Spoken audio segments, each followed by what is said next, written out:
buhay mula 18 hanggang 55 ay puno ng mga pagpipilian na huhubog sa kung sino ka magiging. Kung iingatan mo ang mga aral na ito, mamumuhay ka ng mahigit na balanse at lakas. Sa videong ito ay pag-usapan natin ang 15 aral sa buhay na dapat tandaan mula edad 18 hanggang 55. Una, alagaan ang iyong katawan. Ang kalusugan ang tunay na yaman. Kapag wala ito, walang bagay ang tunay na masarap sa pakiramdam. Pangalawa, matutong maglakad mag-isa. May mga landas na personal. Huwag umasa na lahat ay sasama sa iyo. Pangatlo, huwag sayangin ang lakas sa takot. Gamitin ang lakas na iyon para maniwala, matuto at lumikha. Pang-apat, bawasan ang mga inaasahan. Mas kaunting inaasahan, mas maraming kapayapaan. Pang-lima, panatilihing pribado ang mga plano. Hindi lahat ay masaya sa tagumpay mo. Tahimik na magsikap at hayaang resulta ang magsalita. Pang-anim, masdan at pahalagahan ang iyong kabataan. Hindi habang panahon ng kabataan, hanapin ang saya sa maliliit na bagay araw-araw. Pang-pito, kontrolin ang emosyon. Mas kaunting reaksyon, mas maraming pag-iisip. Ang kalmadong isipan ay tunay na lakas. Pang-walo, maging maingat sa pagtanggap ng payo. Hindi lahat ng payo ay matalino.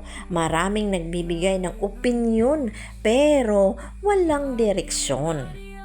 Pang-siyam, huwag piliting baguhin ang tao. Mas madali pang baguhin ang sarili mong tugon kaysa baguhin ang ibang tao. Pang-sampu, piliin ang mga kaibigang sumusuporta. Piliin ang mga taong nagdiriwang ng tagumpay mo, hindi ang mga naiinggit dito. 11, magtrabaho para sa yaman. Ang pera ay nagpapadali ng buhay, hindi sapat ang oras lang. 12, buuin ang disiplina sa sarili. Ang disiplina at consistency ang lumilikha ng buhay na pangarap mo. 13, pahalagahan ang pamilyang binubuo mo.